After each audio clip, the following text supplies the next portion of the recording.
Good evening.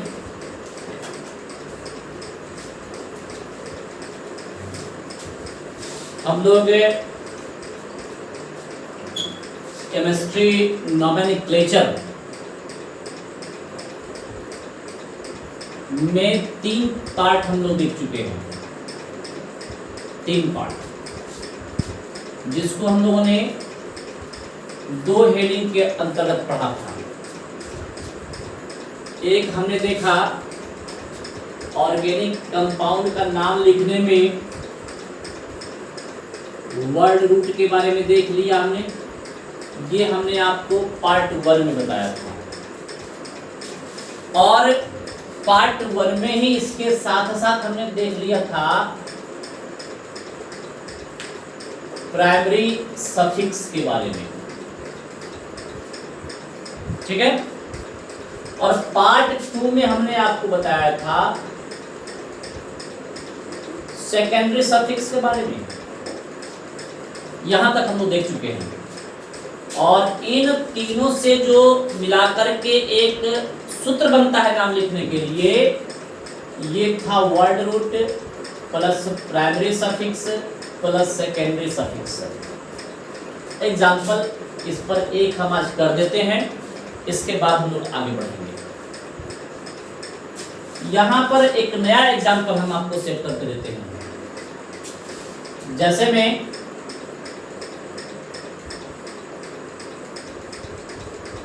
इस बार लेते हैं हम लोग कार्बोक्सिलिक अम्ल का।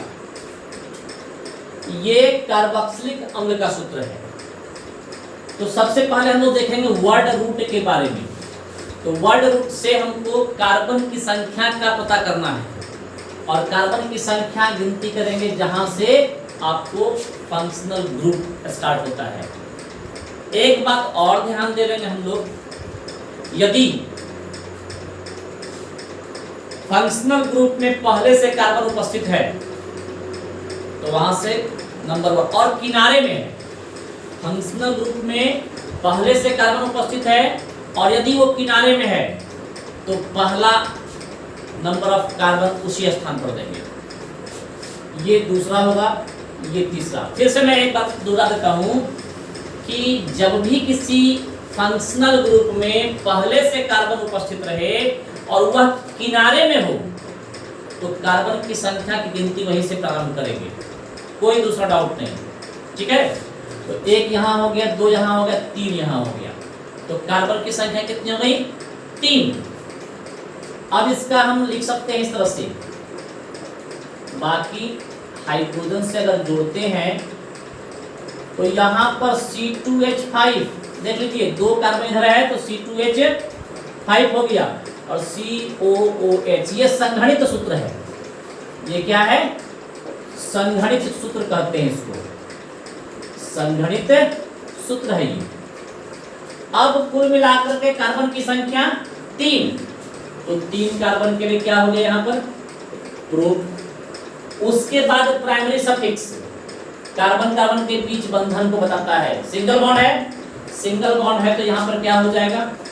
एन। और देखिए कार्बोक्सिलिक अम्ल का सूत्र है, तो यहां पर इसके लिए क्या जुड़ता है? ओइक अम्ल। ठीक है। तो इसको कहेंगे प्रोपेनोइक अम्ल।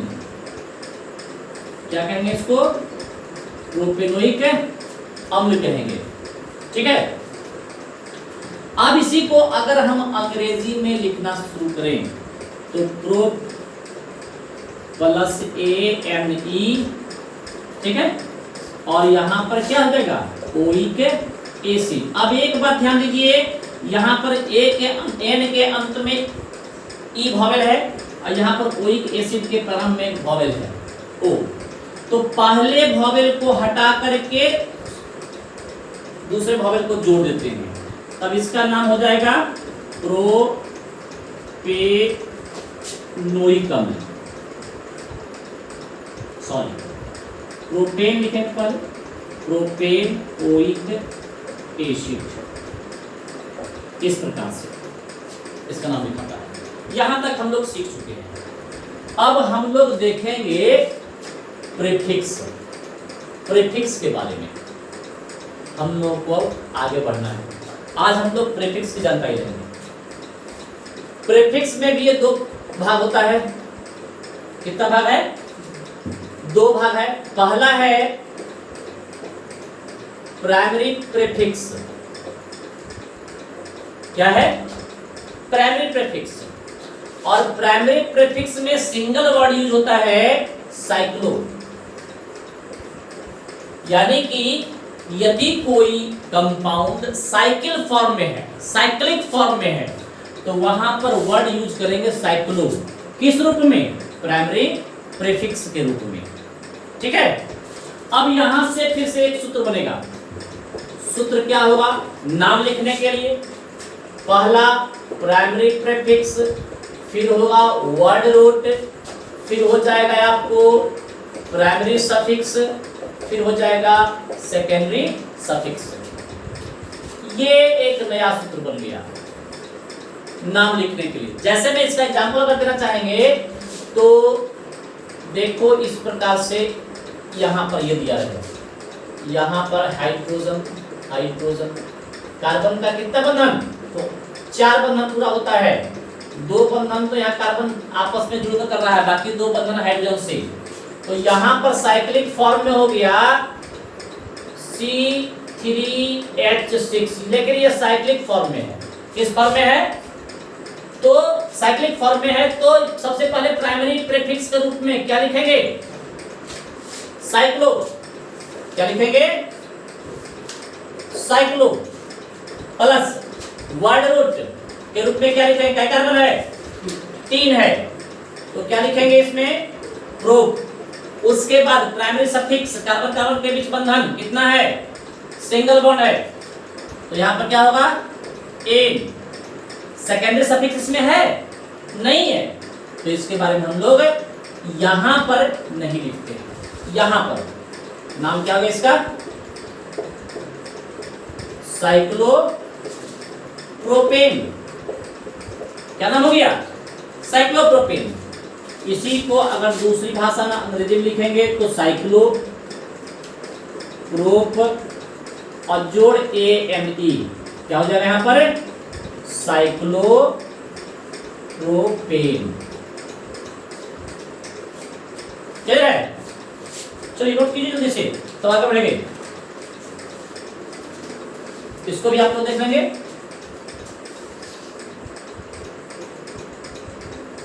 फटाफट, ये हम लोग पढ़ चुके हैं।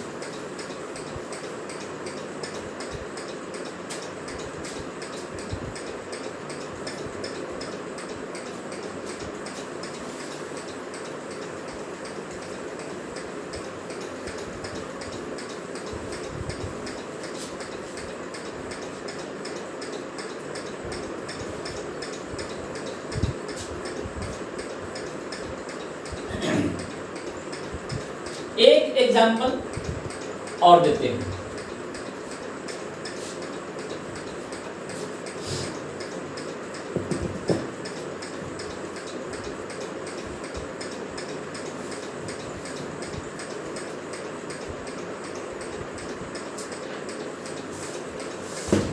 इस तरह से अगला एग्जाम्पल।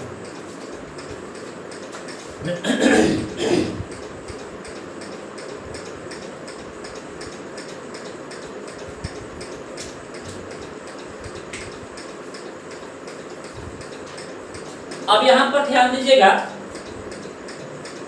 जब इस तरह का रहे कोई कंपाउंड तो कैसे इसका नाम लिखेंगे? तो एक बात तो दिमाग में बैठा लीजिए कि इस तरह से कॉर्नर वाला कोई कंपाउंड है तो प्रत्येक कॉर्नर पर अगर कुछ नहीं लिखा हुआ है तो कार्बन है। क्या है? कार्बन। तो इसको हम लोग इस प्रकार से लिख सकते हैं, 1 कार्बन, 2 कार्बन, 3 कार्बन, ये ऐसे ऐसे होंगे। फिर यहाँ पर 4 कार्बन, यहाँ पर 5 कार्बन, इस तरह से। और यहाँ पर डबल बॉन्ड है, यहाँ पर दिया हुआ है OH। प्रत्येक कार्बन का यहाँ पर इस संरचना का मतलब ये हुआ। लेकिन जब यहाँ पर से ये बना रहे हैं तो प्रत्येक कार्बन का देखिए, इस कार्बन का 1, 2, 3 बंधन पूरा हुआ है। कितना बंधन? 3 बंधन। तो यहां पर फिर देखिए एक H लग जाएगा। क्या लग जाएगा? एक H, यानी कि चौथा बंधन यहां पर हमको शो करना पड़ेगा हाइड्रोजन के बारे में। चौथा बंधन क्या करना पड़ेगा? शो करना पड़ेगा हाइड्रोजन के बारे में, हाइड्रोजन जोड़ करके। यहां पर इस कार्बन का 2 ही बंधन पूरा हो रहा है, ठीक है, तो 2 बंधन किससे पूरा करेंगे? हाइड्रोजन से। यहां पर कार्बन का 3 बंधन पूरा हो रहा है, किससे पूरा करेंगे? हाइड्रोजन से। यहां पर कार्बन का 2 बंधन पूरा हो रहा है, किससे पूरा करेंगे? हाइड्रोजन से। अब इसका नाम लिखना है। अभी हमने बताया कि जिस ओर से अभिक्रियाशील समूह निकट पड़े, जिस ओर से अभिक्रियाशील समूह निकट पड़े उस ओर से कार्बन की संख्या में गिनती करेंगे, ठीक है। तो यहां पर हमको देखो ये पहला कार्बन है, तो पहला तो यहां पर दे दिए।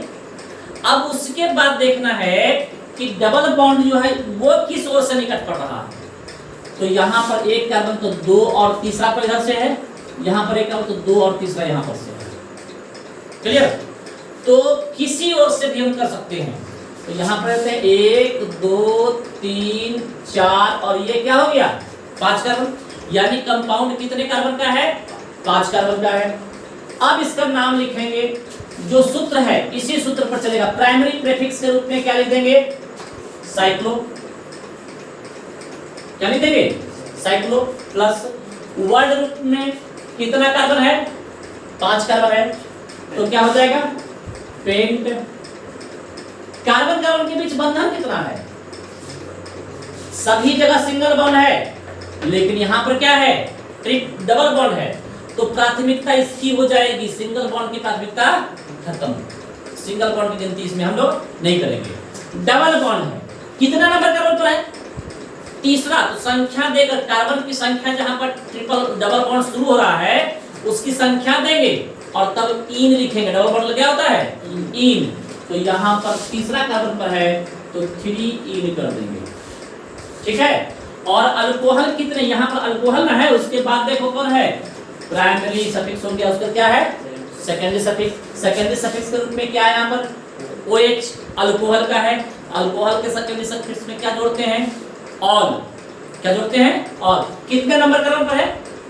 1 पर है, तो यहां पर जोड़ करके 1 ऑल कर सकते हैं। ध्यान दीजिएगा, संख्या और शब्द के बीच में हमेशा डैश रहेगा। अब इसको एक साथ जोड़ते हैं तो साइक्लोपेंट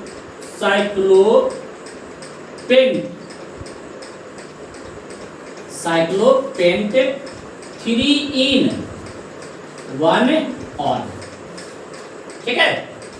या फिर इसको लिख सकते हैं 3 साइक्लोपेंट 3 इनॉल भी। यहां पर ई हटा करके ओ जोड़ देंगे तो ई हट जाएगा और ओ जुड़ जाएगा। इनॉल 3 इन ऑल। इन का मतलब हो गया तीसरा कार्बन पर है डबल बॉन्ड और ऑल हो गया आपको पता कर, ये भी लिख सकते हैं। क्लियर है? नोट कर लीजिए इसको।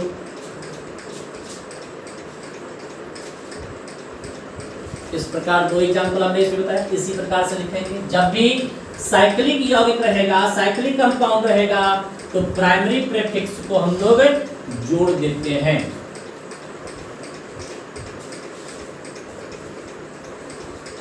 अगला हम लोग का है सेकेंडरी प्रीफिक्स।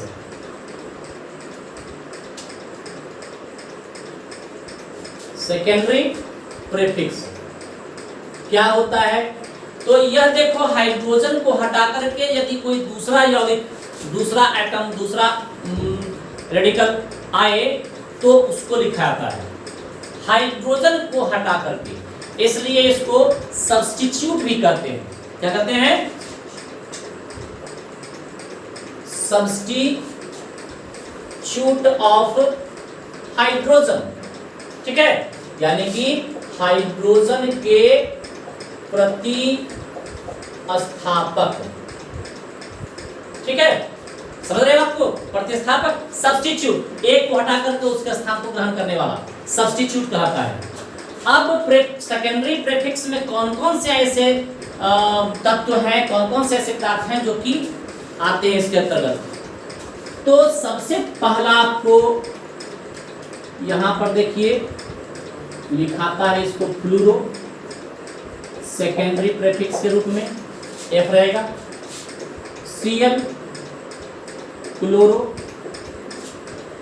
Br ब्रोमो, आई से हो गया आयोडो। क्लियर है। अब यहां पर फिर से चेंज कर रहा है, CH3 आ जाएगा। यहां पर एक बंधन खाली है तो इसको लिखते हैं हम लोग मिथ, MET। ठीक है। यहां पर अगर C2H5 है तो इसको लिखते हैं इथ, इस तरह से। क्लियर। उसके बाद यहां पर इसको कहते हैं नाइट्रो, सेकेंडरी प्रेफिक्स के रूप में लिखते हैं। यहां पर एक है इस तरह से, इसको कहते हैं ईथर समूह। ईथर समूह है ये अभिक्रियाशील समूह, लेकिन उपयोग होता है सेकेंडरी प्रेफिक्स में। बहुत इंपॉर्टेंट है, होता है उपयोग सेकेंडरी प्रेफिक्स में। तो यहां पर आर रह सकता है, आर फॉर एल्काइल समूह, एल्किल, आर फॉर एल्किल। जैसे में CH3, C2H5, C3H7 etc। ठीक है। तो यहां पर लिखाता है इसके लिए एल्कोक्सी। एल्केन में ऑक्सी जुड़ जाता है, क्या होता है एल्कोक्सी। ठीक है। केवल यहां पर रहे NO तो इसको नाइट्रोसो,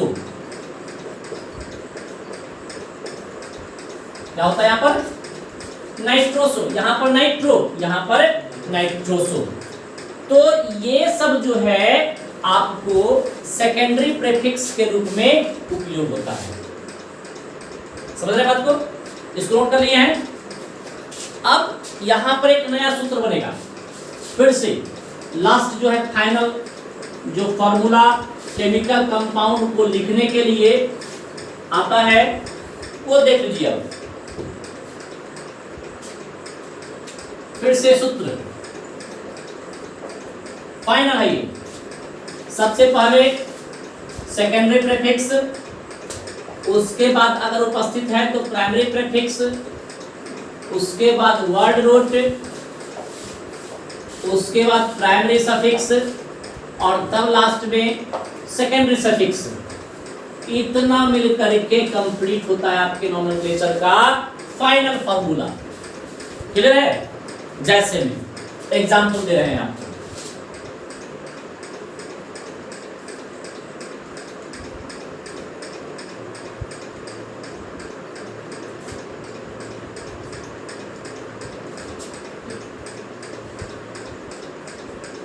OH है। ठीक है। और यहां पर दे दिए हैं क्लोरो। अब इसका नाम लिखना है। तो हमने आपको बताया कि कॉर्नर जहां पर कोना बन रहा है, किसी प्रकार से कोना है और यदि कुछ नहीं लिखा हुआ है वहां पर, इसका मतलब क्या वहां पर है कार्बन, यानी कि यहां पर एक कार्बन है, यहां पर दूसरा कार्बन होगा, यहां पर तीसरा, यहां पर चौथा, यहां पर पांचवा और यहां पर छठा कार्बन हो जाएगा। यानी कितने कार्बन का यह समूह है 6 कार्बन का है। कितने कार्बन का है 6 कार्बन का है, जिसमें कार्बन की संख्या की गिनती कहां से होगी जहां पर अभिक्रियाशील समूह है। क्लियर है ना। अब सबसे इंपॉर्टेंट यहां पर ध्यान रखना है आपको, गिनती किस ओर से हम लोग करें। इधर से करते हैं तो 2, यहाँ पर 3, यहाँ पर 4, यहाँ पर 5 और यहाँ पर 6। तो एक अगर यहाँ पर है और इस ओर से गिनती करते हैं तो जो प्रतिस्थापक है हाइड्रोजन का ये क्लोरो, ये 5वां कार्बन पर है। ठीक है। और यदि इस ओर से करते हैं तो 1, 2 यहाँ पर 3 हो जाएगा तो निकट से पांचवा है कि तीसरा है? तीसरा होगा। तो यहां पर इस ओर वाली गिनती को हम लोग नहीं लेंगे, इस ओर की गिनती नहीं लेंगे। 1 2 3 4 5 और ये 6 कार्बन हो गया। इतना काम कर लिए, उसके बाद सूत्र पर आ जाएंगे। सेकेंडरी प्रीफिक्स पहले लिखेंगे, लेकिन कार्बन की संख्या दे करके। पहला कार्बन पर है, तीसरा कार्बन पर है, क्या है? क्लोरो। तो 3 क्लोरो। उसके बाद क्या है? प्राइमरी प्रीफिक्स में क्या आ जाएगा? साइक्लो। लिखे था ना उधर, साइक्लो प्राइमरी प्रीफिक्स के लिए। उसके बाद वर्ड रूट, कितने कार्बन का है ये यौगिक? 6 कार्बन का। तो क्या हो जाएगा? हेक्स। अब प्राइमरी सफिक्स, कार्बन कार्बन के बीच बंधन, कितना बंधन है? सिंगल बॉन्ड है। तो क्या हो जाएगा? एन। और सेकेंडरी सफिक्स के रूप में क्या है? OH है पहला कार्बन पर, तो ऑल हो जाएगा। क्लियर है ना? इसको इसके अनुसार लिखते हैं, तो 3 क्लोरो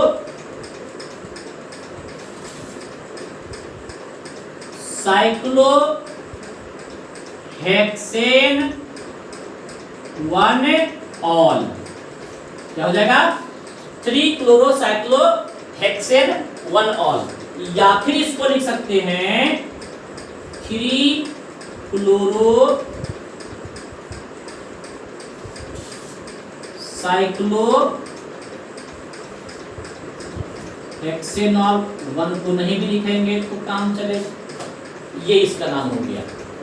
तो यहां पर इतना करने के बाद हम लोग कंप्लीट रूप से नोमेनक्लेचर के बारे में जानकारी ले लिए। क्लियर है ना? अब एक क्लास अगर और आप हमको समय देते हैं तो यहाँ पर जो ईथर समूह का है कंप्लीट आपको इसका हम आपको प्रैक्टिस करवाते हुए इसका ले चलेंगे। इसमें कुछ अलग से अतिरिक्त नियम हमको लिखना है। कुछ और देते हैं आपको, याद नोट कर लिया? कुछ और देते हैं आपको, हम उसको उसी तरह से छोड़ देते हैं। और तब इस बोर्ड पर एक और देते हैं आपको लिखते हुए। अब जैसे हम सिंपल सा दे रहे हैं, यहां पर देखिए इस तरीके से, यहां पर इस प्रकार से, ठीक है। और यहां पर दे दिए हैं इस प्रकार से क्लोरीन। इस तरह का ब्रांच रहे, ध्यान दीजिएगा। इसका नाम कैसे लिखा है? सबसे पहले प्रत्येक कार्बन का 4 बंधन पूरा करेंगे, सबसे पहला काम। तो यहां पर एक बंधन पूरा हो गया, 2 3 4, इसका 1 2 पूरा हो गया है, 3 4, इसका भी 1 2 पूरा हो गया, 3 4, इसका 1 2 3 4 पूरा हो गया है। इसका देखेंगे तो 1 2 3 और ये चौथा हो गया। इसका मतलब 1 2 3 4, इसका मतलब 1 हुआ है, 2 3 4, यानी कि इस प्रकार से हाइड्रोजन हम लोग जोड़ देंगे अपने मन से। इसका मतलब यही है, इसका मतलब यही है कि यहाँ पर हाइड्रोजन होगा। क्या होगा यहाँ पर? हाइड्रोजन। अब नाम कैसे लिखेंगे? तो नाम लिखने के लिए पहला शर्त इसमें है कि वर्ड रूट, जो सबसे इंपॉर्टेंट है, वर्ड रूट की पहचान करना सबसे अनिवार्य है। तो सबसे लंबे कार्बन, लंबे चेन वाला, जिसमें सबसे अधिक संख्या में कार्बन उपस्थित रहे, वो मुख्य पेरेंट चेन कहलाता है। क्या कहता है वो? Parent chain. तो हम लोग पेरेंट चेन खोजेंगे कितने कार्बन का है, पहला काम। और दूसरा काम होगा कि किस ओर से गिनती करें, क्योंकि 2 छोर है, ओपन चेन है ना ये, तो 2 छोर होगा, 2 एंड है।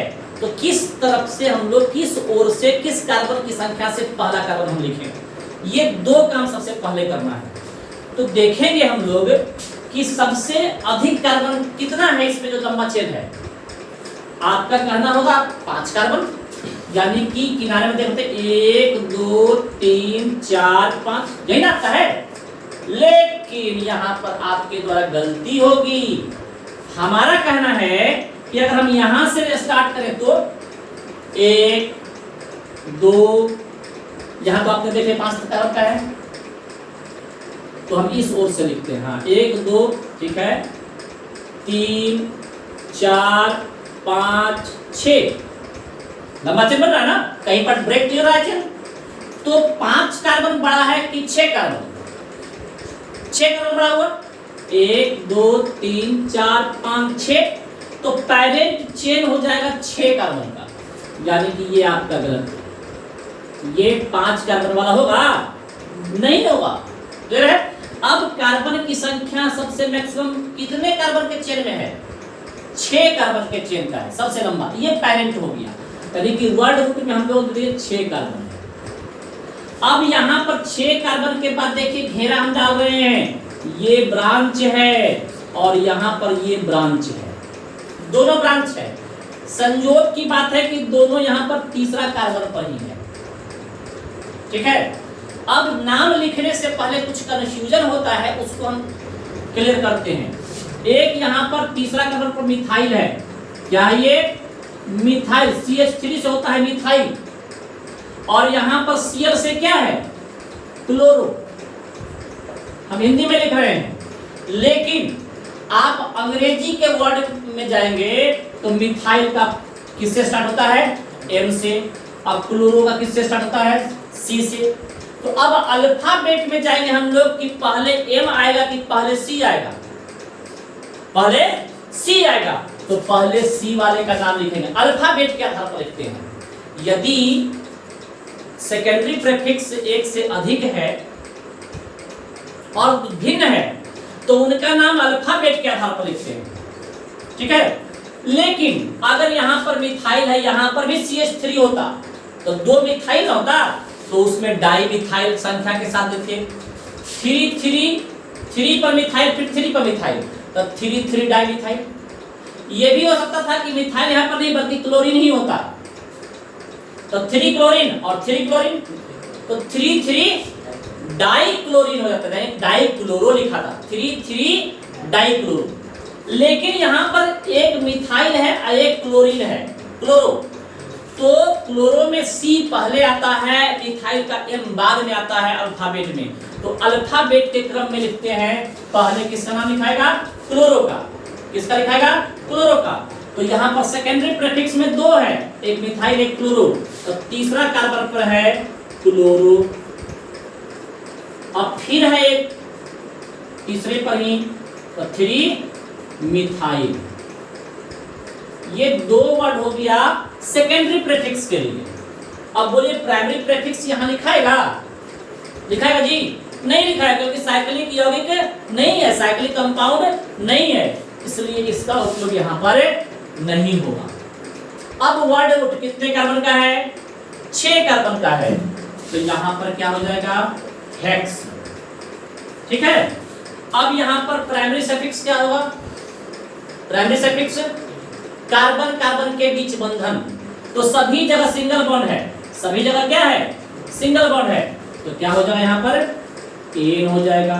और देखो तो सेकेंडरी सफिक्स इसमें है, सेकेंडरी सफिक्स का मतलब अभिक्रियाशील समूह, फंक्शनल ग्रुप। यहाँ पर जो आपको पढ़ाए हैं उसमें से कोई है इसमें? नहीं है, तो इसका नाम भी इसमें नहीं होगा। अब इसका नाम लिखेंगे 3 क्लोरो, 3 क्लोरो, संख्या और शब्द के बीच में डैश, फिर शब्द है, अब फिर संख्या आएगा तो डैश, फिर संख्या है, फिर आएगा शब्द तो डैश, 3 क्लोरो 3 मिथाइल हेक्सेन। क्या हो जाएगा? 3 क्लोरो 3 मिथाइल हेक्सेन। बोलिए समझ में आया है? इसी प्रकार से बाकी सबका देखेंगे और तब एक कंप्लीट क्लास कुछ उदाहरण देते हुए समृद्ध रूप से और ईथर का लिखेंगे अगले क्लास में। तब तक that's all for today, thank you.